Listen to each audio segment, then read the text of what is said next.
चलिए, आज का जो हमारा टॉपिक होगा मेरे फ्रेंड्स, आज का जो हमारा टॉपिक होगा उस टॉपिक का नाम है हिंदी भाषा का सामान्य परिचय। जी हाँ मेरे दोस्तों, हिंदी भाषा का सामान्य परिचय। अगर आपको ये थोड़ा भी छोटा दिखेगा तो उसके लिए हम आपको इसमें जो जो बातें लिखी हैं बेहतर तरीके से समझाने का प्रयास करेंगे। ठीक है, देखो, जब भी कोई बच्चा किसी भाषा की शुरुआत करता है, जैसे आप ही लोग हो चाहे हम ही लोग हैं, बचपन में आप देखो, आप सबके सामने छोटे बच्चे होंगे, वो भाषा की शुरुआत अक्सर या तो हम लोगों को देखकर करते हैं, यानी कि सुनकर उनके कानों में चीजें जाती हैं और उन चीजों को फिर वो बोलने का प्रयास करते हैं। सेम टू सेम जैसे तोता भी होता है कि हम लोग उसको बार बार बोलते हैं राम राम बोलो, राम राम बोलो, मिट्ठू बोलो, तो मिट्ठू वो बोलना प्रारंभ कर देता है। ठीक वैसे ही छोटा बच्चा भी होता है। भाषा हमेशा या तो सुनकर समझ में आती है या तो फिर जो आप बोल रहे हो वो भाषा के रूप में परिणत हो जाता है, यानी परिवर्तित हो जाता है। यहां लिखा है भाषा शब्द जो है वो संस्कृत के भाष धातु से, धातु आप लोग समझिएगा, ऐसे भाष लिखा रहेगा, सब लोग ऐसे भाष, ऐसे हलंत लगा होगा, आधा श, भाष धातु से हुआ जिसका अर्थ होता है बोलना या फिर कहना। ठीक है, भाषा जो शब्द है वह संस्कृत के भाष धातु से लिया गया है। धातु के में हम लोग जब प्रत्यय मिलाते हैं तो वो क्या बनता है, तब हम लोग कहेंगे वो शब्द बन जाता है या वो क्रिया बन जाती है। सब लोग ध्यान रखिएगा। तो भाषा शब्द संस्कृत की भाष धातु से बना जिसका अर्थ क्या होता है, बोलना या फिर कहना।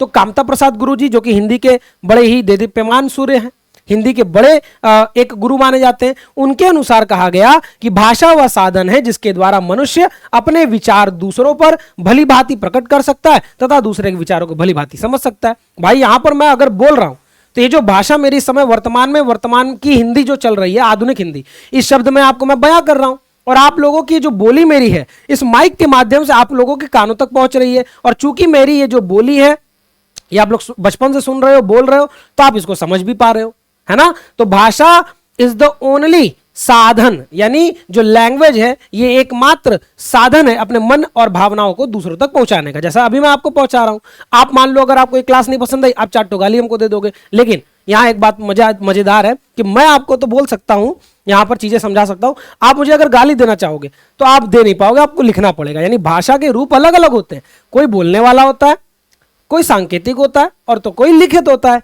तो यहां पर हम लोग समझेंगे भाषा के रूप। तो इसकी मुख्यतः 3 रूप होते हैं।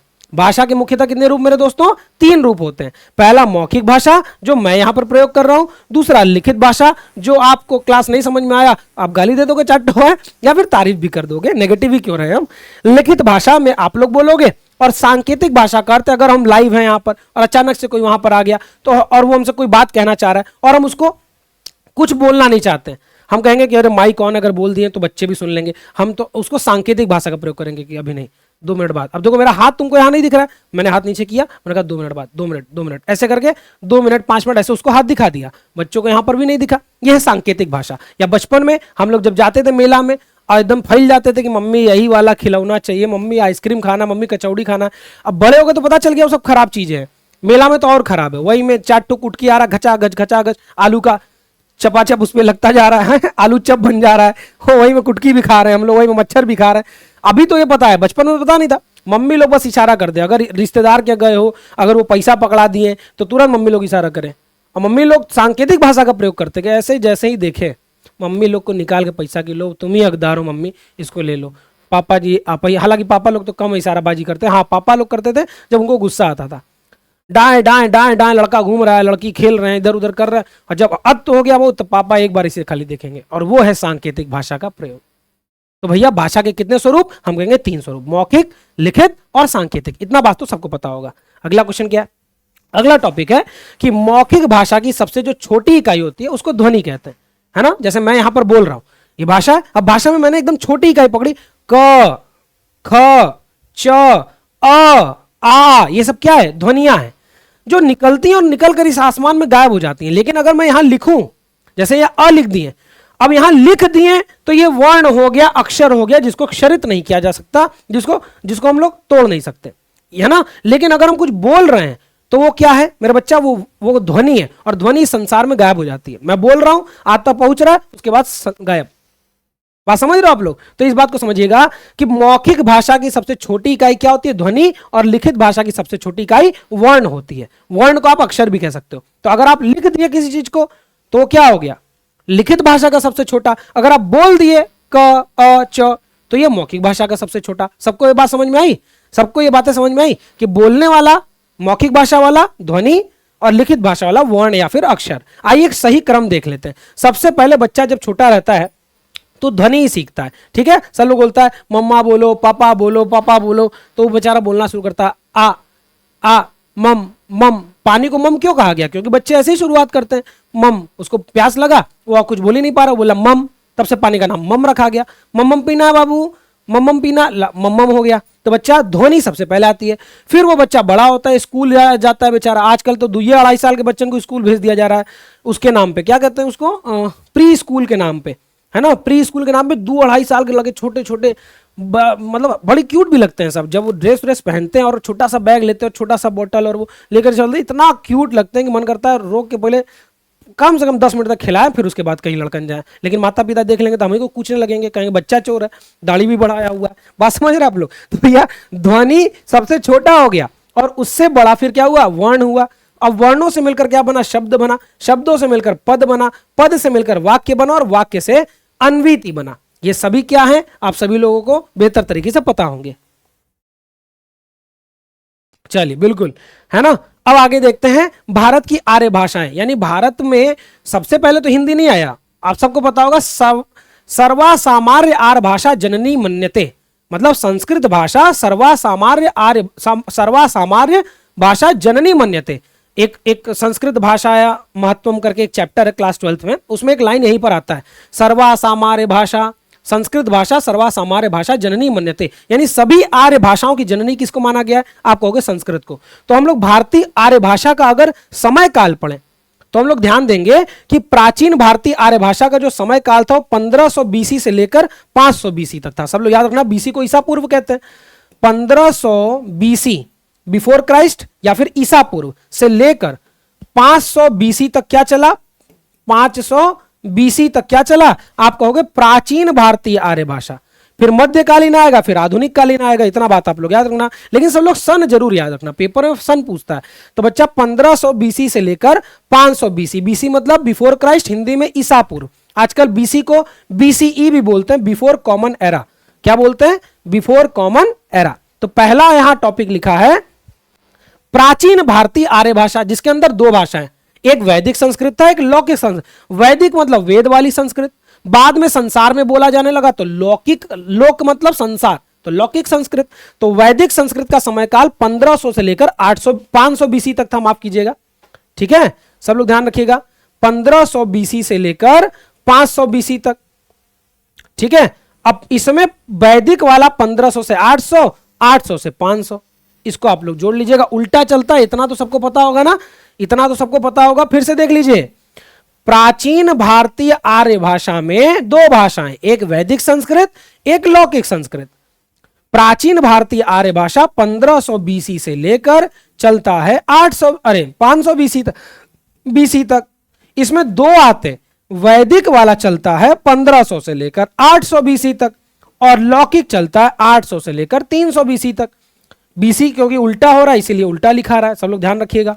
और 300 आप लोग ध्यान रखिए, माफ कीजिएगा 300 लिख दिए ना, 300 साल का गैप है, यानी 800 से लेकर 500 बीसी तक। इतना बात सब लोग याद रखिएगा, ठीक है। हम हट जा रहे हैं, आप लोग स्क्रीनशॉट लीजिए, नहीं तो पूरा टेलीग्राम में पीडीएफ भेजेंगे आज से, ठीक है। पूरा पीडीएफ टेलीग्राम में भेजा जाएगा, सब लोग ध्यान रखिएगा, ठीक है।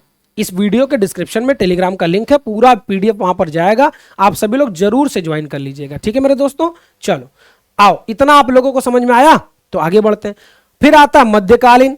देखो पहला वाला पूर्वकालीन, सबसे प्राचीन भारतीय आर्य भाषा, प्राचीन भारतीय आर्य भाषा 1500 बीसी से 500 बीसी तक, इतना सबको याद है। अब ये 500 बीसी से 1000 बीसी मत कह देना, अब ईस्वी चलेगा। 500 ईसा पूर्व से पहले 1 तक आओ, 1 से लेकर 1000 आगे साल तक जाओ, यानी ये टोटल क्या साल का हो गया, ये भी 1500 साल का हो गया। 500 ईसा पूर्व से 1000 ईस्वी तक, इसमें 3 काल आए, इसमें 3 समय आया, एक पाली, एक प्राकृत, एक अपभ्रंश। ये बहुत इंपॉर्टेंट है मेरे दोस्तों, याद रखना। पाली भाषा में ही पूरा बात किया था किसने, सबको पता होगा। आप सबको ये पता होगा कि ये जो 500 ईसा पूर्व से 1 ईस्वी तक का समय है, ये भगवान बुद्ध का समय नहीं है, जैन धर्म का समय नहीं है, ये सब तो उन्हीं लोग का समय है ना। तो भगवान बुद्ध ने, पेपर में पूछेगा, सबसे ज्यादा किस भाषा में अपना उपदेश दिया, या पहला उपदेश सबको पता है सारनाथ में दिया। सारनाथ का पुराना नाम क्या है? ऋषिपत्तन। सारनाथ का पुराना नाम क्या है? सारनाथ को क्या कहा जाता है? ऋषिपत्तन। तो मेरे दोस्तों सब लोग ध्यान रखना कि बौद्ध धर्म के जितने भी प्रमुख प्रमुख पुस्तकें हैं, ग्रंथ हैं, उसमें यह बताया गया कि जो हमारे महात्मा बुद्ध जी थे, जो गौतम बुद्ध जी थे, जो पहले सिद्धार्थ थे, उन्होंने सबसे ज्यादा उपदेश कहां दिया है? अरे सबसे ज्यादा उपदेश किस भाषा में दिया है? आप कहोगे पाली भाषा में। पहला कहां दिया? सारनाथ, ऋषिपत्तन, उत्तर प्रदेश, बनारस, वाराणसी, काशी। तो सबसे पहला आप लोग को इसको बांटोगे 500 ईसा पूर्व से 1 ईस्वी तक, 500 साल का समय। देखो ऊपर 1500 लिखा है, आपको 500-500 साल में बांट देना है। प्राकृत भाषा कब आई? 1 ईस्वी से लेकर 500 ईस्वी तक। अब ईसा पूर्व नहीं बोलेंगे, अब ईस्वी सीधा सीधा चलेगा। और अपभ्रंश भाषा आई 500 ईस्वी से लेकर 1000 ईस्वी तक। तो ऐसे ऐसे करके चीजें चली, पहले पाली, फिर प्राकृत और फिर अपभ्रंश। ये हो गया मध्यकालीन भारतीय आर्य भाषा समाप्तम। फिर आता है आधुनिक कालीन आर्य भाषा। अच्छा, आधुनिक कालीन आर्य भाषा जो है वो अभी तक चली आ रही है, 1000 ईस्वी से शुरू हो गई थी। वो 1000 ईस्वी से शुरू होकर इसके अंदर कौन कौन सी भाषा, जैसे अपभ्रंश से विकसित होकर शौरसेनी, ये देखो मगधी, अर्धमागधी, ब्राचड़ आदि से विकसित हुई भाषाएं आज की भाषा कहलाती है। आज की भाषा कौन कौन सी कहलाती है? सब लोग ध्यान रखिएगा। पहले जैसे अपभ्रंश से शौरसेनी, शौरसेनी से मागधी, मागधी से अर्धमागधी, अर्धमागधी से ब्राचड़ी, मतलब अलग अलग अलग अलग भाषाएं यहां पर विकसित हुई। इतना बात सब लोग याद रखिएगा, ठीक है। चलिए, आप सभी लोगों का हमारे इस YouTube चैनल पर बहुत बहुत स्वागत और अभिनंदन है। यदि आप सभी लोग बेहतर तरीके से पढ़ रहे हैं तो बहुत अच्छी बात है। अगर आप सभी लोगों को ये चीजें समझ में आ रही हैं तो बहुत अच्छी बात है। नोट्स बनाकर चलते रहिए, और नहीं तो ये प्रतिदिन आपको मिल जाएगा PDF के फॉर्म में। बस आप लोग पढ़िए, आपसे यही निवेदन है कि बस पढ़िए, जितना हो सकता है उतने अच्छे से पढ़िए, ठीक है। चलिए आगे एक बार आपका रिवीजन करा देते हैं। देखिए, भारतीय आर्य भाषा की जो शुरुआत होती है 1500 BC से होती है। 1500 BC से 500 BC, यानी कि ये 1500 BC से 500 BC 1000 का साल चलता है वैदिक और लौकिक का। वैदिक लौकिक के बाद आता है मध्यकालीन, जिसमें पाली, प्राकृत और अपभ्रंश है, जो कहां तक चलता है? 1000 ईस्वी तक। और अभी आधुनिक भारतीय आर्य भाषा 1000 ईस्वी से अभी तक चली रही है। सब इतना बात सब लोग याद रखिएगा। अब कुछ और इंपॉर्टेंट बातें जो भाषा से संबंधित है। तो हमारा संविधान बनने के बाद बहुत सारे ऐसे प्रश्न है या क्वेश्चन है जो हमेशा आते हैं पेपर में कि भैया संविधान के समय हिंदी भाषा के साथ क्या हुआ, कब उसको राजभाषा घोषित किया। कुछ लोग बचपन से पढ़ रहे हैं, कुछ स्कूल में पढ़ाया जा रहा है कि हिंदी हमारी राष्ट्रभाषा है। हम कह रहे हैं क्यों पढ़ाया जा रहा है? बताओ बच्चों को इस बात की सच्चाई बताओ, इस देश के लोगों तक चीजें पहुंचे, लोग जाने कि नहीं भैया हमारे देश की राष्ट्रभाषा नहीं है। शायद यही एक बहुत बड़ा कारण तो नहीं है पिछड़ेपन होने का। हमारे देश का कोई राष्ट्रीय खेल नहीं है। छोटे बच्चों को बताया जाता है कि हॉकी है, उससे पूछोगे हॉकी के एक प्लेयर का नाम उनको बता दो, उनको छोड़ो, उनके टीचर को नहीं पता होगा हॉकी के 1-2 प्लेयर का नाम। अपवाद हर जगह होंगे लेकिन नहीं पता होगा। यह सच्चाई है इस देश को, और सच्चाई स्वीकार करनी चाहिए। खैर, राजभाषा का सामान्य अर्थ होता है राज्य कार्य की भाषा, यानी कि भारत में हिंदी को जो दर्जा मिला वो राजभाषा के रूप में मिला, इसीलिए हेडिंग बना राजभाषा के रूप में हिंदी। कब बना, कब मिला ये? तो आइए देखते हैं। आप सबको पता होगा 14 सितंबर को हम लोग क्या मनाते हैं? राष्ट्रीय हिंदी दिवस मनाते हैं। और 10 जनवरी को हम लोग मनाते हैं अंतरराष्ट्रीय हिंदी दिवस। इन दोनों के पीछे का इतिहास क्या है, इसके बारे में आज हम लोग चर्चा करेंगे। देखिए, पहला पॉइंट, पहले तो आपसे पेपर में पूछ सकता है राजभाषा का क्या अर्थ है। आज हम लोग MCQ भी लगाएंगे, तो आप सभी लोग रेडी रहिएगा। MCQ भी चलेगा इसके बाद, इसी क्लास में चलेगा।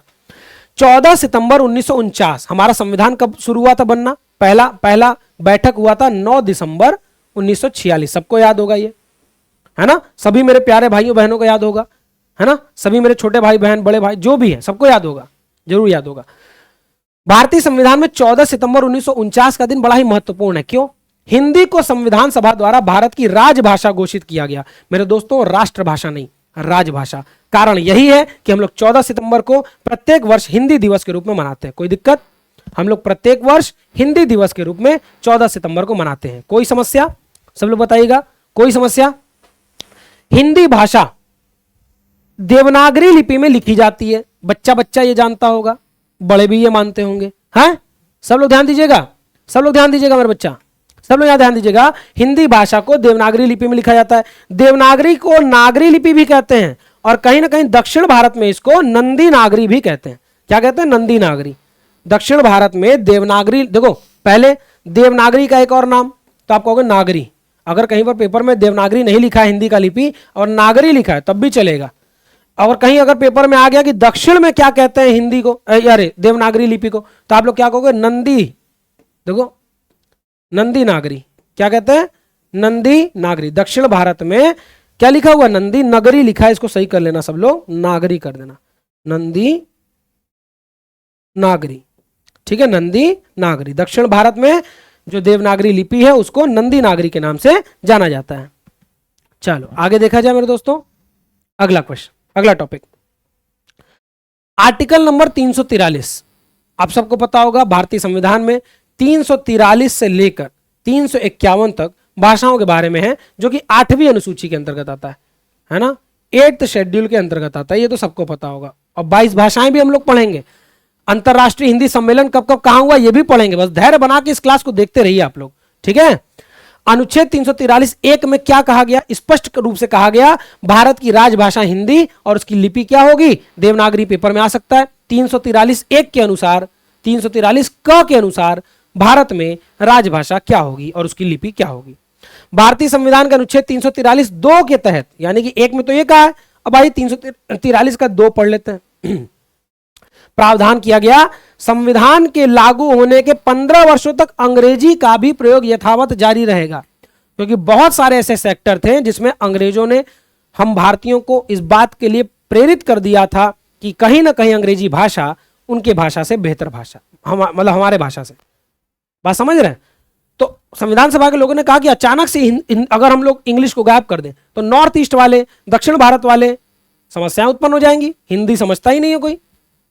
यही कारण भी रहा कहीं ना कहीं कि आज हिंदी को हमारी राष्ट्रभाषा नहीं कहा जाता है।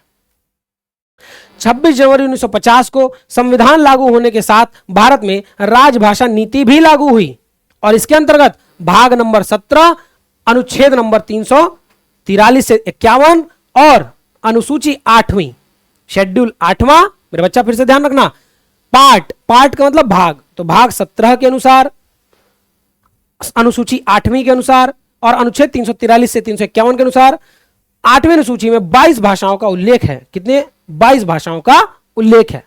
कितने भाषाओं का? 22 भाषाओं का उल्लेख। आइए समझते हैं वो भाषा कौन सी है। यहां 22 भाषाएं पूरी लिखी हैं, असमिया, बांग्ला, बोडो, डोंगरी, गुजराती, हिंदी, कन्नड़। ये थोड़ा लाइन से हमने लिख दिया, अ ब स ऐसे करके, फिर उसके बाद क ख ग घ ऐसे करके। तो असमिया, बांग्ला, बोडो, डोंगरी, गुजराती, हिंदी, कन्नड़। कन्नड़ से फिर क से कोंकणी, क से कश्मीरी, फिर म से मैथिली, म से मलयालम, म से मणिपुरी, म से मराठी, नेपाली, उड़िया, पंजाबी, संस्कृत, संथाली, सिंधी, तमिल, तेलुगु और उर्दू। तो यहां पर ये 22 भाषाएं हैं। आप सभी लोग सबसे पहले इसका क्या कर लीजिए, स्क्रीनशॉट ले सकते हैं, ठीक है। स्क्रीनशॉट इसका सभी लोग ले सकते हैं, बड़े आराम से स्क्रीनशॉट इसका ले लीजिए, फिर उसके बाद हम लोग आगे देखा जाए। पूरा प्रयास करेंगे कि आप सभी लोगों के लिए जो इस बार हम लोग ने टेस्ट आयोजन किया था, फिर से उसी टेस्ट का आयोजन फिर से किया जाए, ठीक है। भारतीय संविधान में वर्णित 22 भाषाएं मेरे दोस्तों, असमिया, बांग्ला, बोडो, डोंगरी, गुजराती, हिंदी, कन्नड़, कश्मीरी, कोंकणी, मैथिली, मलयालम, मणिपुरी, मराठी, नेपाली, यही सब है ना। उड़िया मतलब उड़िया बोल, हाँ उड़िया ही बोल लीजिए, आजकल उड़ीसा का नाम ओडिशा हो चुका है, तो ओडिया कह सकते हैं। संस्कृत है, संथाली है, तमिल है, सिंधी है, उर्दू है, तेलुगु है, यही सब भाषाएं हैं, ध्यान रखिएगा आप लोग। हाँ पहले भी लिखवा चुके हैं ना, तो आप सब लोग अच्छे से लिखिएगा बच्चा, ठीक है। चलो अब देखो, हिंदी की जो उपभाषाएं हैं वो 5 हैं, ये भी मैंने पहले बताया, लेकिन चूंकि आज फिर से नया सेशन शुरू हो रहा है, नंबर 1 का क्लासेस है, तो आप लोग बैठकर देखिए और अच्छे से आनंद लीजिए क्लास का, बात को समझिएगा। मुख्य रूप से हिंदी की 5 उपभाषाएं और अनेक बोलियां हैं, जिनमें पश्चिमी हिंदी, देखो क्या क्या, पश्चिमी हिंदी, पूर्वी हिंदी, राजस्थानी हिंदी, बिहारी हिंदी और पहाड़ी हिंदी, यही 5 है। आइए फिर से देख लेते हैं इनके अंदर कौन कौन सी भाषा आती है। तो मेरे बच्चा, पश्चिमी हिंदी के अंतर्गत लगभग प से पश्चिमी, प से 5, तो 5 प्रमुख आती है। जैसे खड़ी बोली को कौरवी कहते हैं, ब्रजभाषा कन्नौजी, बुंदेली, हरियाणवी, जिसको बांगरू भी कहते हैं। सब लोग पश्चिमी हिंदी से शुरू करेंगे याद करना। देखो सबसे पहले याद रखना कि क से 2 भाषा और ब और ब से 2 भाषा।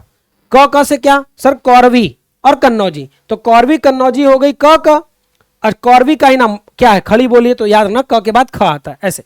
पश्चिमी हिंदी का मेरे बच्चा, पश्चिमी हिंदी में पश्चिम क्षेत्र में भारत के कौन सी हिंदी बोली जाती है? आप कहोगे कन्नौजी बोली जाती है, आप कहोगे क से कौरवी, कौरवी का ही नाम खड़ी बोली है।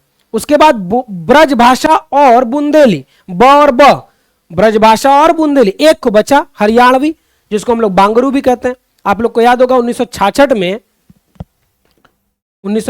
में पंजाब और हरियाणा इसी बात पर अलग किया गया था कि जहां पंजाबी बेल्ट के लैंग्वेज है वहां पंजाब रहेगा, और जहां हिंदी एक्सेंट आ जाता है वहां हरियाणा रहेगा। सब लोग ध्यान रखिएगा, ठीक है। तो हम सब लोग याद रखेंगे पश्चिमी हिंदी में 5 भाषाएं। कौन कौन सी? पहले क से कौरवी, कौरवी का ही नाम खड़ी बोली।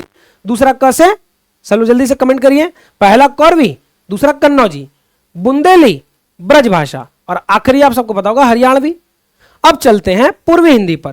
पूर्वी हिंदी बड़ा सिंपल है, ए बी और सी। पूर्वी हिंदी ए बी और सी। अब पता नहीं इसमें क्यों इतना ढेर सारा लिखा हुआ है, ध्यान रखिएगा। पूर्वी हिंदी में ही देखो राजस्थानी जोड़ दिया है, ये हाँ वही हम कह रहे हैं, ए बी सी है केवल पूर्वी में। देखो मेरे बच्चा थोड़ा सा गलती है, सब लोग ध्यान देना। Awadhi Bagheli Chhattisgarhi, A B C. पूर्वी हिंदी में ए बी सी, पश्चिमी हिंदी में 5 ठो। मेरे साथ साथ सब लोग दोहराएंगे। हो सकता है आपको लगे कि टाइम ज्यादा ले रहे हैं सर जी, लेकिन मेरे बच्चा एक बार जिंदगी में याद होने, अब बार बार समय वेस्ट करने से बेहतर है एक बार दोबारा आपको इस वीडियो को देखने की जरूरत ना पड़े, व्यू मुझे मिले ना मिले, याद आपको हो जाएगा। तो आप कहीं भी मिलोगे हमसे तो कहोगे सर जी याद करा दिए थे, ठीक है। फिर से बात करते हैं पश्चिमी हिंदी में 5 बोलियां। पश्चिमी हिंदी देखो, पहले हिंदी एक भाषा, हिंदी भाषा की 5 उपभाषा। उपभाषा कौन कौन सी? सर पश्चिमी हिंदी, पूर्वी हिंदी, राजस्थानी हिंदी, पहाड़ी हिंदी और बिहारी हिंदी। इतना क्लियर है? उसमें भी पहला हम लोग कहेंगे पश्चिमी हिंदी। पश्चिमी हिंदी में 2 ठो क है, एक को कन्नौजी और एक को कौरवी। कौरवी का ही नाम क्या है? खड़ी बोली। 2 ठो ब है, बुंदेली और ब्रज भाषा। एक को जो है लास्ट में बचा हरियाणवी, जिसको बांगरू कहते हैं। पूर्वी हिंदी में 3 ठो, ए बी सी, बचपन में सब लोग पढ़ा होगा ABCD। पूर्वी हिंदी में 3 ठो, अवधी बघेली छत्तीसगढ़ी, अवधी बघेली छत्तीसगढ़ी, अवधी बघेली छत्तीसगढ़ी। सब लोग ध्यान रखिएगा। बिहारी हिंदी नहीं, राजस्थानी पहले आया है, तो राजस्थानी में म को याद रखिए, म में सब आ जाएंगे, जैसे मारवाड़ी, मेवाती, जयपुरी, मालवी। तो जयपुरी को भूल जाइए, याद रखिए मारवाड़ी, मेवाती, मारवाड़ी, मेवाती, मालवी और जयपुरी। मारवाड़ी, मेवाती, मालवी और जयपुरी। मारवाड़ी, मेवाती, मालवी और जयपुरी। मारवाड़ी, मेवाती, जयपुरी। अच्छा, जयपुरी का नाम है छोटा सा लिखा ढूंढाड़ी, तो इसको भी याद रखिएगा, ठीक है। ढूंढाड़ी से नाम से भी क्वेश्चन आ सकता है। मैं नहीं चाहता कहीं से भी आपका कुछ हो खराब, मैं नहीं चाहता कहीं से भी आप लोग अब फंसे हिंदी में, ये सब लोग ध्यान रखेंगे। तो मेरे बच्चा सब लोग ध्यान रखिएगा। अच्छा, बिहारी तो और सिंपल है, बिहारी हिंदी तो मोस्ट सिंपल है। क्यों सर? भोजपुरी, मगही, मैथिली, भोजपुरी, मगही, मैथिली। तो भैया 2 ठो एम, मगही, मैथिली, भोजपुरी। उल्टा कर लो, मगही, मैथिली, भोजपुरी, मगही, मैथिली, भोजपुरी। पहाड़ी हिंदी में 2 इंपॉर्टेंट है, देखो, एक गढ़वाली, एक कुमाऊनी। हालांकि तीसरा याद रखो मंडियाली, गढ़वाली, कुमाऊनी, मंडियाली, गढ़वाली, कुमाऊनी, मंडियाली, गढ़वाली, कुमाऊनी, मंडियाली। आई होप ये 5 आपको याद हो गया होगा, ठीक है। फिर से 5 पढ़ लेते हैं। सबसे पहला पश्चिमी, पश्चिमी में 5 तो याद रखना, क, ब और ह। कौरवी, कन्नौजी, बुंदेली, ब्रजभाषा और ह से हरियाणवी, जिसका नाम बांगरू भी है। पूर्वी हिंदी में ABC, अवधी, बघेली, छत्तीसगढ़ी। राजस्थानी में म और ज। मेवाती, मालवी, मेवाती, मारवाड़ी, मालवी और जयपुरी। जयपुरी का नाम ढूंढाड़ी। फिर उसके बाद बिहारी, बिहारी में म, मगही, मैथिली, भोजपुरी। और लास्ट में आपका आता है आपका पहाड़ी, गढ़वाली, कुमाऊनी। हालांकि तीसरा भी याद कर लीजिएगा, मंडियाली, ठीक है। आई होप आप लोगों को ये याद हो गया होगा। अब भारत की कुछ क्या है, भाषा परिवार है। तो पहला भाषा परिवार जिसको हम लोग भारत आर्य बोलते हैं या इंडो आर्यन भाषा भी बोलते हैं, इसमें क्या क्या आता है? हिंदी, पंजाबी, बंगाली, मराठी, गुजराती, असमिया और फिर उड़िया। ये इंडो आर्यन है, ठीक है। सब लोग याद रखिएगा, आर्यों की भाषाओं से माना जाता है। चलो बहुत बढ़िया, ठीक है। दूसरा द्रविड़, द्रविड़ क्या? सबको पता है कि दक्षिण भारत में, तो दक्षिण भारत में तमिल, तेलुगु, कन्नड़, मलयालम, तमिल, तेलुगु, कन्नम, मलयालम। ऑस्ट्रो एशिया में खासी और संथाली और तिब्बती बर्मी में मणिपुरी और बोडो। तो ये 4 भाषाएं हैं भारतीय आर्य भाषा परिवार की। सबसे पहला इंडो आर्यन। इंडो आर्यन में सब लोग याद रखना, इन सब का ज्यादातर जैसे ना हिंदी का, मराठी का, इन सब का जो लिपि है वो सेम है। हालांकि पंजाबी का तो सबको पता गुरुमुखी है। तो हिंदी, पंजाबी, बंगाली, मराठी, गुजराती, असमिया, उड़िया, इंडो आर्यन। फिर उसके बाद द्रविड़ में 4 ठो, तमिल, तेलुगु, मलयालम, कन्नड़। तमिल, तेलुगु, कन्नड़, मलयालम, ऐसे भी करके याद रख लो। ऑस्ट्रो में, एशियाई में खासी और संथाली, और तिब्बती में मणिपुरी और बोडो। इससे सिंपल कुछ नहीं आएगा, सब लोग ध्यान रखिएगा, इससे ज्यादा कुछ नहीं आने वाला। आप सभी लोग से निवेदन है कि यदि आप चैनल पर नए हैं तो चैनल को सब्सक्राइब कीजिए और हमारे इस वीडियो को ढेर सारा शेयर कीजिए। जितना हो सकता है उतना इस वीडियो को खूब ढेर सारा शेयर कीजिए। अपने सभी दोस्तों को बुलाइए और ढेर सारा शेयर कीजिए और बताइए कि हिंदी के क्लासेस बिल्कुल फ्री में, क्लास नंबर 1 है ये क्या है? Class number 1। मेरे बच्चों, ये क्लास नंबर 1 है। आप सभी लोग बढ़िया तरीके से पढ़िए तो बहुत मजा आएगा, बहुत ही मजा आएगा मेरे फ्रेंड्स, बहुत ही मजा आएगा, ध्यान रखिएगा। चलिए आगे देखा जाए। अब हम लोग देखेंगे प्रमुख विश्व हिंदी के सम्मेलन। मेरे दोस्तों, 10 जनवरी को पहली बार 1975 में भारत में विश्व हिंदी सम्मेलन होता है। अब पहली बार विश्व हिंदी सम्मेलन 10 तारीख को हुआ जनवरी में। इस चक्कर में 10 जनवरी को हम लोग क्या मनाते हैं? विश्व हिंदी दिवस। सब लोग याद रखिएगा, क्या मनाते हैं? विश्व हिंदी दिवस। क्या मनाते हैं? विश्व हिंदी दिवस। क्योंकि 10 जनवरी 1975 में 1975 में पहली बार हम लोगों ने क्या किया था? एक विश्व हिंदी सम्मेलन किया था, दुनिया भर के लोगों को बुलाया था। तो पहला बड़ा इंपॉर्टेंट है, हम जो जो इंपॉर्टेंट है वहां डबल टिक लगा रहे हैं। अगर विश्व हिंदी सम्मेलन से प्रश्न आएगा तो कहां कहां से प्रश्न आ सकता है, सब लोग देखिएगा। दूसरा, द्वितीय विश्व हिंदी सम्मेलन, ये भी बहुत इंपॉर्टेंट है। ये कब हुआ था? 28 से 30 अगस्त को 76 में, अगले ही साल हो गया था, मॉरिशस में। कहां हुआ था? मॉरिशस। मॉरिशस में पता आपको, मॉरिशस की भाषा भोजपुरी मानी जाती है। मॉरिशस के देखने में कितना खतरनाक, लेकिन ये भारत के ही लोग वहां जाकर बसे। तो मॉरिशस की जो राजभाषा मानी जाती है वहां पर भोजपुरी। सब लोग ध्यान रखिएगा। अब भोजपुरी समझ लीजिए, हिंदी में समझ लीजिए, हिंदी वहां बोली जाती है। तीसरा जो विश्व हिंदी सम्मेलन हुआ वह 1983 में हुआ भारत में पुनः। ठीक है, 4 शुरुआत का ऐसे ही हुआ था। तो पहला याद रखिएगा, दूसरा याद रखिएगा। चौथा फिर से भारत में हुआ 1993 में, 10 साल बाद लगभग। 5वां विश्व हिंदी सम्मेलन हुआ 1996 में त्रिनिदाद एंड टोबैगो। ये भी बहुत इंपॉर्टेंट नहीं, जहां डबल टिक करेंगे बस वही इंपॉर्टेंट है। 6वां विश्व हिंदी सम्मेलन 1999 में यूके में हुआ, यूनाइटेड किंगडम, यानी अंग्रेजों के शासन में। तो ध्यान रखिएगा, ये पूछ सकता है कि अंग्रेजों में जाकर हम लोगों ने विश्व हिंदी सम्मेलन करा लिया, बहुत बड़ी बात है। 7वां विश्व हिंदी सम्मेलन सूरीनाम में हुआ था। अब इसको तो आप ऐसे याद रख सकते हो कि स से 7 और स से सूरीनाम, स से 7 स से सूरीनाम देश का नाम है। 8वां विश्व हिंदी सम्मेलन हुआ था अमेरिका में, सब लोग याद रखिएगा, 2007 में। 9वां विश्व हिंदी सम्मेलन हुआ था दक्षिण अफ्रीका में। हालांकि ये सब इंपॉर्टेंट नहीं, जो इंपॉर्टेंट है आपको बताते जाएंगे। 10वां विश्व हिंदी सम्मेलन हुआ था भोपाल मध्य प्रदेश, बहुत इंपॉर्टेंट है, सब लोग टिक कर लीजिएगा। 10वां जो भोपाल वाला है वो बहुत इंपॉर्टेंट है, विश्व हिंदी सम्मेलन, सब लोग याद करिएगा। 11वां विश्व हिंदी सम्मेलन मॉरिशस में हुआ था और 12वां आखिरी 2023 में हुआ था फिजी में। सब लोग याद रखिए, यही आखिरी हुआ, उसके बाद अभी तक विश्व हिंदी सम्मेलन नहीं हुआ। 2023 फिजी नाम के देश में। देश का नाम क्या है? फिजी। देश का नाम क्या है? सब लोग ध्यान रखिएगा, सब लोग ध्यान रखिएगा, ये देश का नाम क्या है? सब लोग ध्यान रखिएगा, फिजी। लास्ट यही हुआ है। आप सभी लोगों से निवेदन है कि जो जो चैनल पर नया, एक बार चैनल को सब्सक्राइब कर ले। चलिए, क्या आप सभी लोग एमसीक्यू के लिए तैयार हैं? एमसीक्यू टेस्ट के लिए सब लोग तैयार हैं? आप लोगों ने पूरा टॉपिक पढ़ा? हमारे टेलीग्राम चैनल को ज्वाइन कर लीजिए, वहां पर पूरा नोट्स चला जाएगा प्रतिदिन। आज क्लास नंबर 1 है, सब लोग ध्यान रखिएगा। चलिए, चैनल को सब्सक्राइब कीजिए ताकि आपको प्रतिदिन का वीडियो बड़े ही आराम से मिल पाए। पहला क्वेश्चन आता है, किस वर्ष में हिंदी भाषा को कार्यान्वित करने की प्रस्ताव था? बताइए, कब प्रस्ताव आया? 14 सितंबर 1949, 14 सितंबर 1950, 60 या 64? पहली बार स्वीकृत करने का प्रस्ताव कब आया? अब आप लोगों के हवाले से आंसर आएगा, जल्दी जल्दी बताइए सब लोग।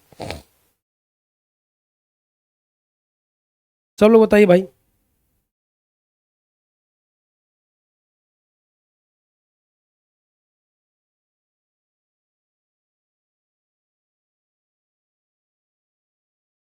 सब लोग बताइए, पहले का आंसर बताइए। हिंदी भाषा को किस वर्ष? तो लगभग सबका आंसर आ रहा है और हमें लगता है सबका आंसर सही आना चाहिए, एंड दैट इज 14 सितंबर 1949।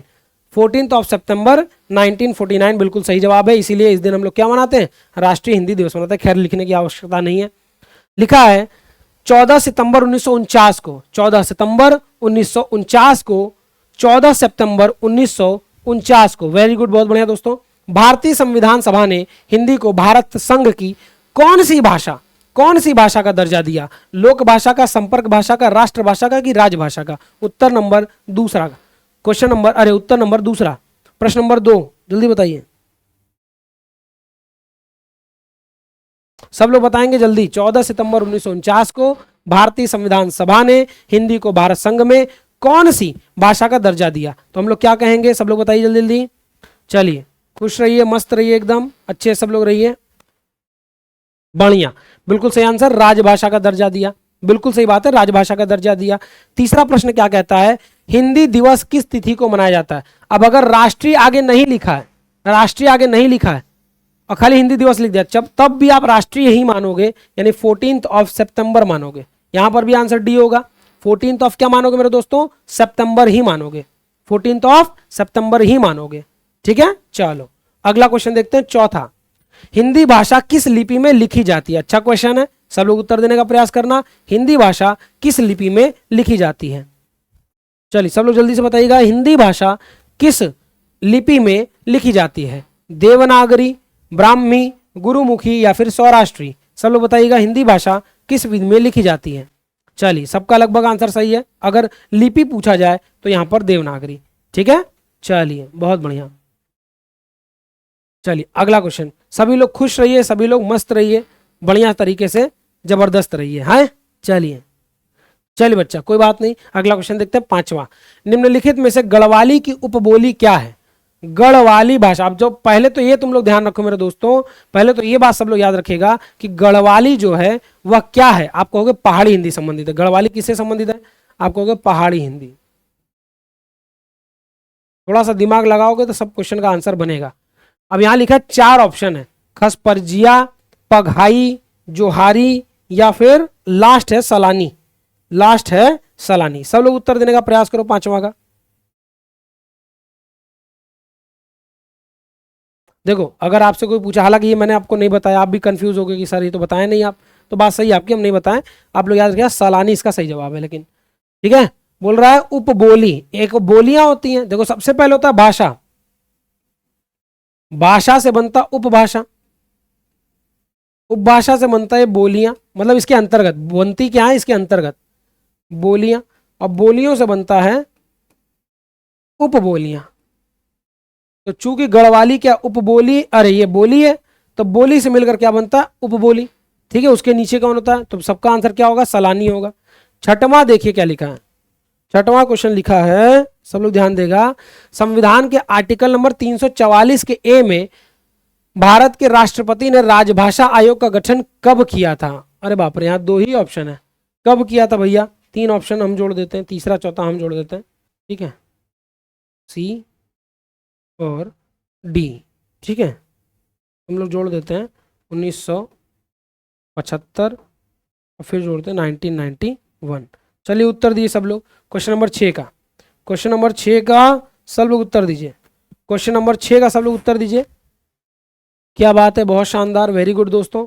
संविधान के आर्टिकल 344 ए में जो राजभाषा आयोग है वह 1955 में क्या कर दिया गया? इसका गठन कर दिया गया था। कब हुआ था? 1955 में। आप सबको पता होगा 1955 में एक और चीज यादगार है कि जो भारत रत्न उसको मरणोपरांत दिए जाने का ऐलान हुआ था। भारत रत्न जो है वो तो 1954 में शुरू हो गया था, लेकिन भारत रत्न मरणोपरांत,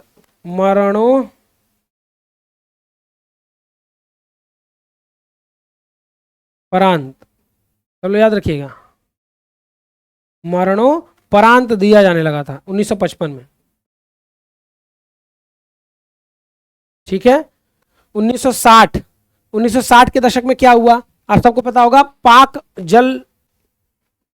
इंडो पाक जल संधि समझौता है ना, पाक जल संधि समझौता विश्व बैंक ने कराया था ना, आप लोग को याद होगा, वर्ल्ड बैंक ने।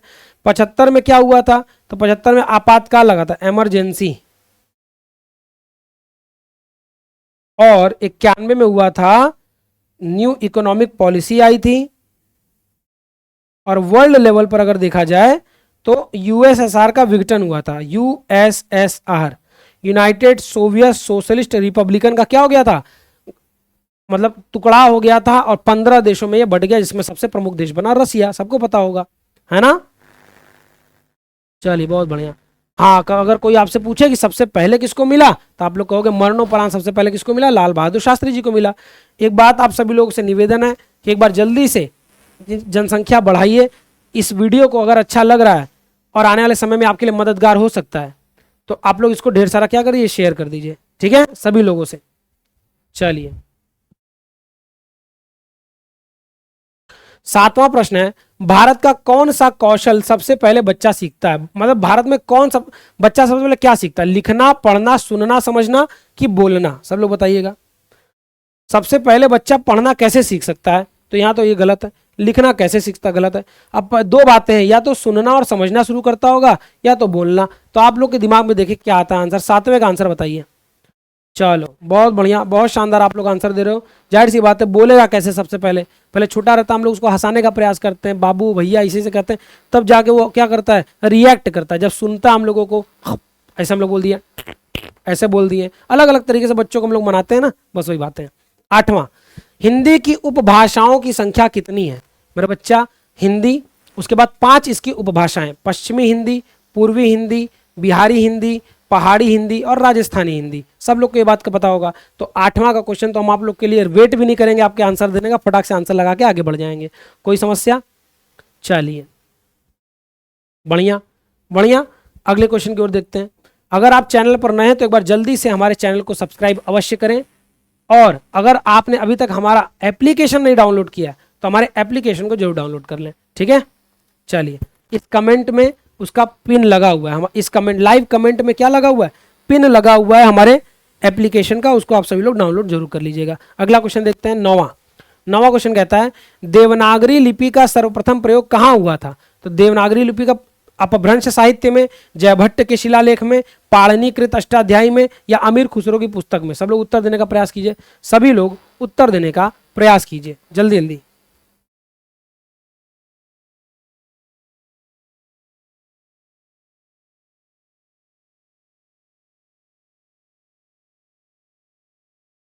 सभी लोग उत्तर देने का प्रयास कीजिए।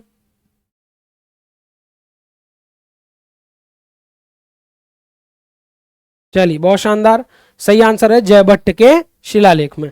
10वां प्रश्न हमसे कहता है, मानक भाषा की विशेषता क्या होती है। कोई भाषा अगर मानक है तो उसकी विशेषता क्या होगी। पहला, वो ऐतिहासिकता उसकी विशेषता है। दूसरा, स्वायत्तता। तीसरा, एक रूपता। चौथा, उपयुक्त में से एक से अधिक, या उपयुक्त में से कोई नहीं। सब लोग उत्तर देने का प्रयास करिए। क्वेश्चन नंबर 10,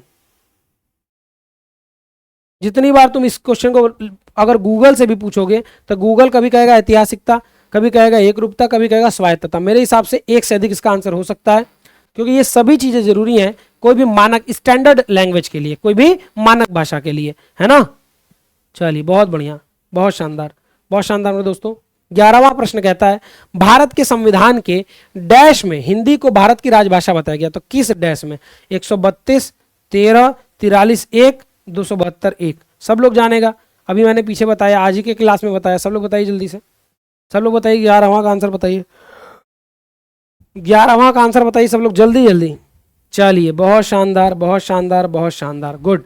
सभी लोगों का लगभग सही आंसर आर्टिकल नंबर 343 1 में, यानी अनुच्छेद 301 में, कि हमारे संविधान और हमारे देश के संसद इत्यादि की राजकाज की भाषा क्या रहेगी, हिंदी तो रहेगी ही रहेगी राजभाषा, और 43(2) में कहा गया कि अंग्रेजी भी रहेगी, ठीक है।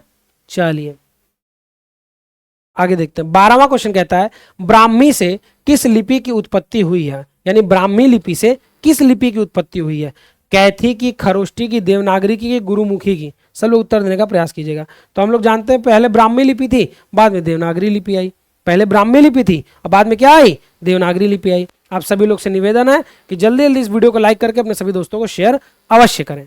यहाँ पर प्रतिदिन आपको, आज ये क्लास नंबर 1 है हिंदी का, प्रतिदिन आप सभी लोगों को वादा करते हैं कि प्रतिदिन एक क्लास देकर जाएंगे, क्लास 2, क्लास 3, क्लास 4, ऐसे करते करते। और हाँ, हमारे यूट्यूब पर भी ये वीडियो अपलोडेड होंगे। ये अगर आपको दोबारा देखने का मन है तो आप मैराथन में खोज कर दे सकते हो, या सीधे सीधे यूट्यूब पर भी देख सकते हो।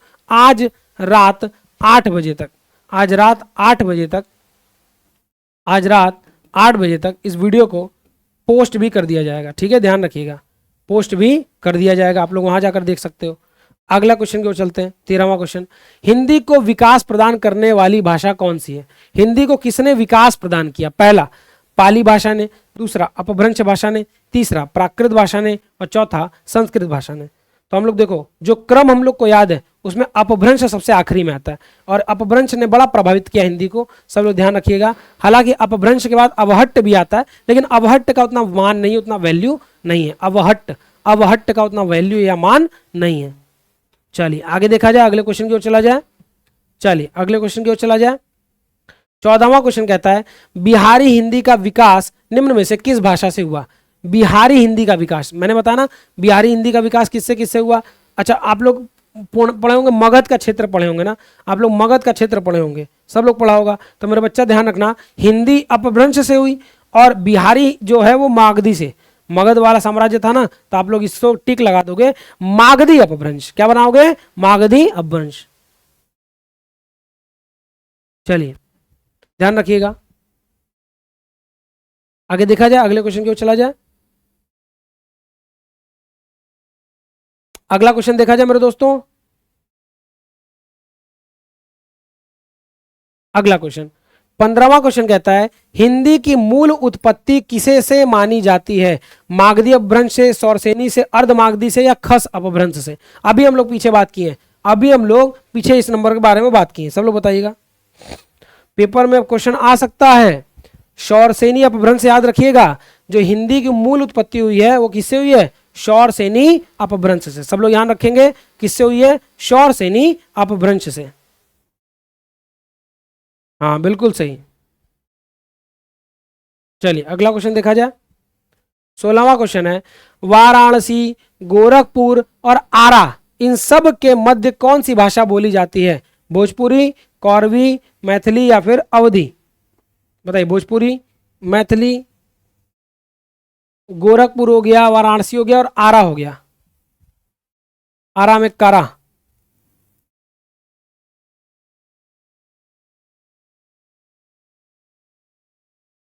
सब लोग बताइए जल्दी जल्दी, समय कम है। बिल्कुल सही आंसर है यहाँ पर भोजपुरी, इसका सही आंसर। ना तो कौरवी, ना तो मैथिली, ना ही अवधी।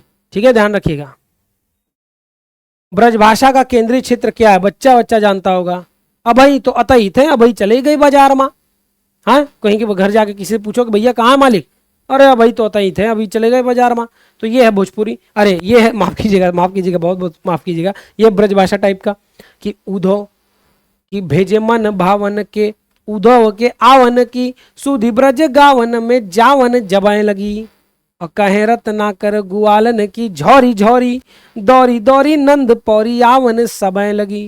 या फिर होली के ऊपर एक बहुत बढ़िया गीत है, यही ब्रजभाषा में। होली के ऊपर क्या? जुड़े हुरे यार, जुड़े हुरे यार संग नंद को कुमार यरु, होली को मचो है हुड़दंग ब्रज भूमि में। थोड़ा सा ब्रज भाषा का एक्सेंट है इसमें।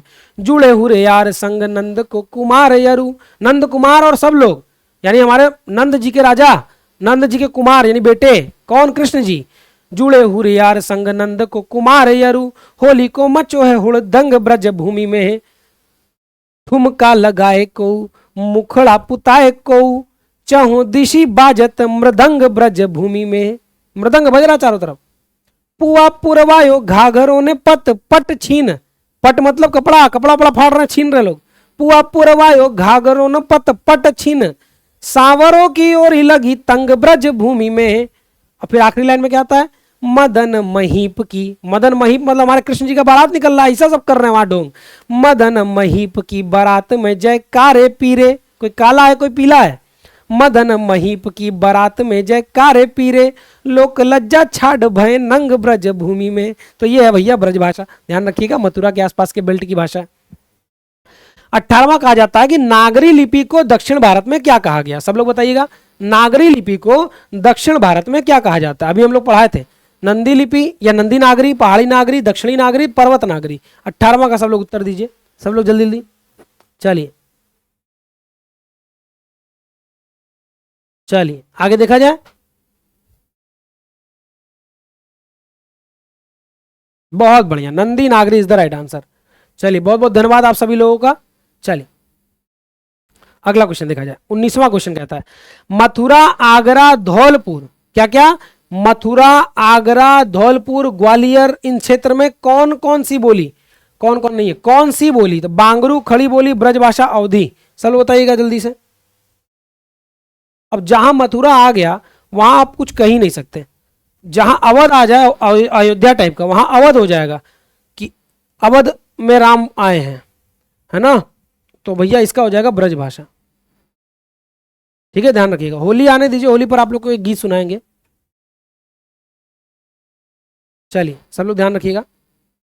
मेरा जो साइड है पढ़ने का ना मेरा बच्चा, हम जल्दी बताया नहीं है कभी, हम बीकॉम किए हुए हैं, ठीक है, लेकिन बीकॉम मेरे लिए बेकाम है, मेरा मन ही नहीं लगा कभी कॉमर्स में, पता नहीं कहाँ से कॉमर्स ले लिए, बीकॉम ही किए, कभी सवाल ववाल लगाने का मन ही नहीं किया, सवाल वाला वैसे मेरा बड़ा कमज़ोर भी है, और कभी कुछ किया ही नहीं। हिंदी मज़ा आता था पढ़ने में, पता नहीं क्यों। चलिए चलिए अगला क्वेश्चन देखा जाए, 20वां क्वेश्चन, प्राचीन भारतीय आर्य भाषा इन चारों में से कौन सी है? प्राचीन भारतीय पूछ रहा है, तो देखो पाली, प्राकृत, अपभ्रंश जो है मध्यकालीन है, सबको पता होगा, तो ले दे के बचा क्या, वैदिक संस्कृत, लौकिक संस्कृत। तो यहां अगर प्राचीन भारतीय आर्य भाषा आपसे पूछे तो आप कह देना वैदिक संस्कृत। आप क्या कह देना मेरे दोस्तों, आप कह देना वैदिक संस्कृत। इतना बात सबको क्लियर, इतना बात सभी दोस्तों को क्लियर। अगला क्वेश्चन देखा जाए,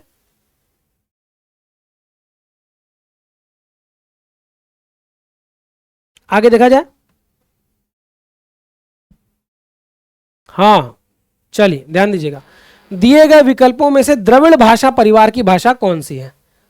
द्रविड़ भाषा परिवार की भाषा कौन सी है? सब लोग बताएंगे, द्रविड़ भाषा परिवार की भाषा कौन सी है? सब लोग उत्तर दीजिएगा। असमिया, उड़िया, कन्नड़ या फिर बंगला। असमिया, उड़िया, कन्नड़ या फिर बंगला। हम लोग कहेंगे द्रविड़ की बात है मतलब दक्षिण भारत, असमिया हो नहीं सकता, है ना, ध्यान रखिएगा, दक्षिण भारत की बात हो रही है। कन्नड़ की बात हो सकती है, तमिल, तेलुगु, कन्नड़, और ध्यान रखिएगा उड़िया। हाँ सही है, गुड, तो दो हो सकते थे। फिर कौन सी भाषा देवनागरी लिपि में लिखी जाती है इन चारों में से? मैंने आपको बताया था, मैंने आपको बताया था बच्चा, ध्यान रखिएगा। पंजाबी भाषा गुरुमुखी की है, ये सबको पता है, पंजाबी भाषा किसकी है? गुरुमुखी की। लेकिन एक ऐसी भाषा है जो देवनागरी हिंदी में ही लिखी जाती है, और वहीं के लोग सबसे ज्यादा लड़ते हैं कि हिंदी बोलो, हिंदी बोलो। अब तुमको दे दिए एक हिंट, आप लोग सब लोग बताइएगा आंसर, कौन सी भाषा देवनागरी? वहीं के लोग सब, जबकि वहां की भी लिपि जो है देवनागरी है, तो तब भी सब मूर्ख में लड़ते हैं।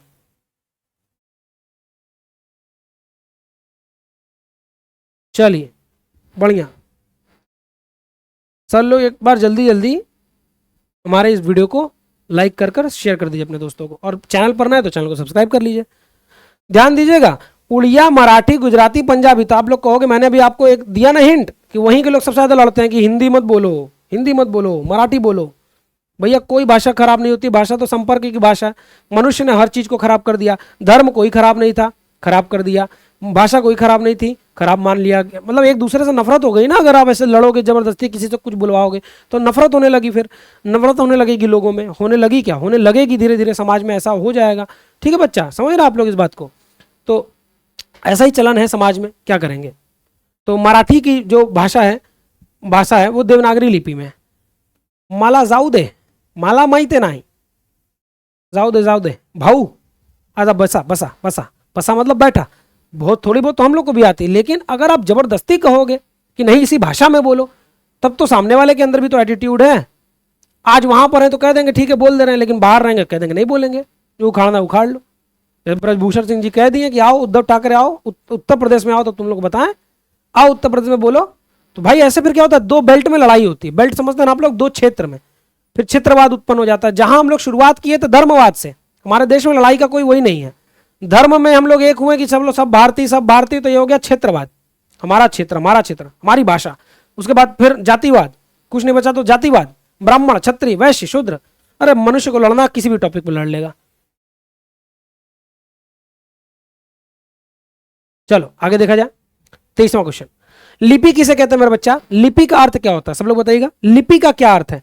अंकित करने की भाषा, लिखित ध्वनि संकेतों को, बोलने के तरीकों को, या चित्रों को। लिपि का अर्थ क्या होता है, सब लोग बताइएगा। लिपि का अर्थ क्या होगा, यहां से सब लोग बताइएगा, लिपि का क्या अर्थ होगा, सब लोग बताइएगा।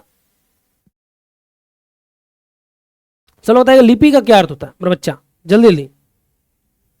भाई जो ध्वनि संकेत है उसको अगर लिखा जाए तो वही तो लिपि है ना, बिल्कुल सही, लिखित ध्वनि संकेतों को।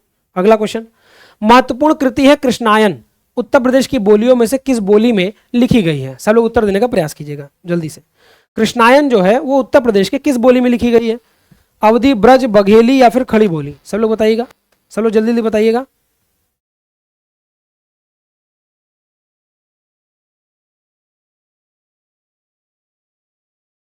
क्या बात है, बहुत शानदार, बहुत शानदार। आप सभी लोगों से निवेदन है कि आप सभी लोग हमारे इस वीडियो को लाइक कर हमारे चैनल को सब्सक्राइब अवश्य करें, ताकि प्रतिदिन, ये क्लास नंबर 1 है, ध्यान रखिएगा, ये ऑफलाइन मोड पर भी क्लास में भी जाए, अरे ये आपके वीडियो वाले सेक्शन में भी अभी ये वीडियो चला जाएगा, तो सब लोग अच्छे से बस पढ़ाई करिए, ठीक है।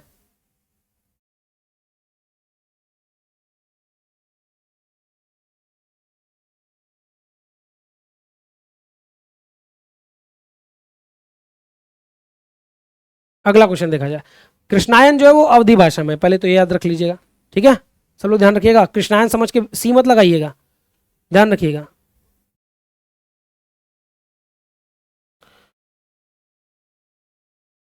पच्चीसवां, इस बोली में उत्तम पुरुष एक वचन के स्थान पर उत्तम पुरुष बहुवचन का प्रयोग किया जाता है। ओहो, बताइएगा, उत्तम पुरुष जैसे अवधि में नहीं बोला जाता है हम, मैं की जगह क्या बोला जाता है? तो उत्तम पुरुष तो ये होता है मैं और हम, तो अवधि में यही कहा जाता है, मैं की जगह क्या कहता है? हम यहां पर आए थे, ठीक है, ऐसे कर दिया जाता है।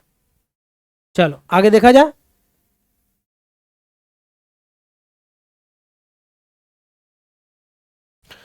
26वां प्रश्न आता है, हिंदी भाषा की बोलियों के वर्गीकरण के आधार पर छत्तीसगढ़ी बोली, तो अवधि, बघेली, छत्तीसगढ़ी, अवधि, बघेली, छत्तीसगढ़ी किसमें बताया था आप लोगों को? याद करिए, आप लोगों को ए, बी और सी किसमें बताया था? अवधि, बघेली, छत्तीसगढ़ी, अवधि, बघेली, छत्तीसगढ़ी। कहां बताए थे? बताए थे कि नहीं पूर्वी हिंदी में 26 का? सब लोग बताइएगा। वेरी गुड, बहुत शानदार, क्या बात है, बहुत शानदार मेरे दोस्तों, बहुत ही गुड, बहुत अच्छा। अवधि, बघेली, छत्तीसगढ़ी, अवधि, बघेली, छत्तीसगढ़ी। अगला क्वेश्चन, बुंदेली का विकास किस अपभ्रंश से हुआ है? बुंदेली भाषा, याद करिए, बुंदेली, ब्रज भाषा, कौरवी, सब पश्चिमी की भाषा है ना।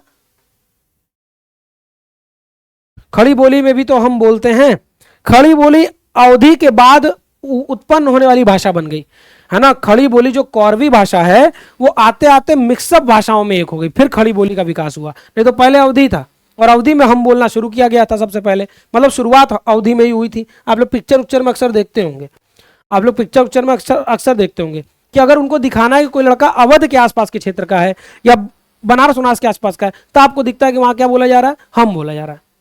जबकि आप याद रखिएगा, खड़ी बोली में मैं बोला जाता है, उत्तम पुरुष इसको एक वचन को, मैं नहीं आऊंगा, मैं नहीं जाऊंगा, ये सही खड़ी बोली। हम लोग गलत बोलते हैं, अभी मैंने बोला ना हम लोग, तो ये सही है, लेकिन अगर बोला मैंने हम गलत बोलते तो ये गलत हो जाएगा। खड़ी बोली, खड़ी बोली में मैं होता है, मैं नहीं आऊंगा, मैं नहीं जाऊंगा। दिल्ली उल्ली में जाओ, वहां भी तो खड़ी बोली है, लेकिन लोग कैसे बोल रहे हैं? मैं नहीं खाऊंगा, तुम खा लो, मैं नहीं खाऊंगा, वहां हम कोई नहीं बोल रहा है, जबकि खड़ी बोली वही सही खड़ी बोली बोल रहे हैं प्रोनाउन के तौर पर। तो बुंदेली का विकास हुआ सौर सेनी से। आखिरी 3 क्वेश्चन ध्यान दीजिएगा सब लोग। 28वां, लोधांती इनमें से किस बोली की भाषा के अंतर्गत? अरे बाप रे, लोधांती पूछ लिया, ये तो बुंदेली के अंतर्गत आता है। देखिए थोड़ा सा हार्ड क्वेश्चन था, लेकिन सब लोग ध्यान रखिएगा, लोधांती जो है बुंदेली के अंतर्गत आता है, ठीक है। हालांकि इतना हार्ड आपके पेपर में पूछेगा। अच्छा, बिहारी हिंदी का रूप इन चारों में से कौन सा नहीं है? आप लोग बताइए, मैथिली, भोजपुरी, अवधी, मगही। 29 का आंसर दीजिएगा, बड़ा सिंपल क्वेश्चन है, 29 का आंसर दीजिएगा। बिल्कुल सही भाई। राधा रानी तो ब्रज में बात करती होंगी हमें लगता है ना। चलिए बहुत बढ़िया, अवधि is the right answer. Magahi, Maithili, Bhojpuri, ये तीनों तो बिहारिये का बेल्ट का भाषा है ना। और अब अंतिम प्रश्न की ओर हम लोग चलते हैं, कर अंतिम प्रणाम, है ना। सब लोग ध्यान दीजिएगा, सब लोग ध्यान दीजिएगा। आखिरी क्वेश्चन, हरियाणवी या बांगरू बोली किस अपभ्रंश से विकसित हुई है? सब लोग उत्तर देने का प्रयास कीजिएगा। प्रश्न नंबर 30 का सब लोग उत्तर दीजिएगा, हरियाणवी और खड़ी बोली।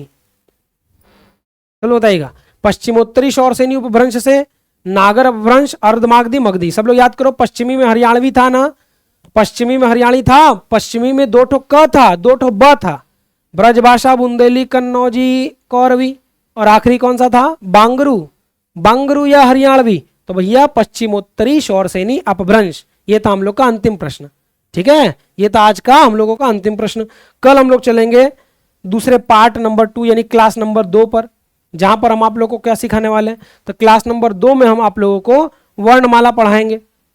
क्लास 2 में क्या पढ़ाने वाले हैं कल? वर्णमाला। सब लोग ध्यान रखिएगा, कल वर्णमाला चलेगा। तो बढ़िया तरीके से एकदम मस्त तरीके से पढ़ लिख के हम लोग पूरा नोट्स बनाएंगे। अगर आपको इसका नोट्स चाहिए तो आपको नोट्स हमारे टेलीग्राम चैनल पर मिल जाएगा, इस वीडियो के डिस्क्रिप्शन में लिंक है। आज के लिए इतना ही, बहुत बहुत धन्यवाद। चलिए।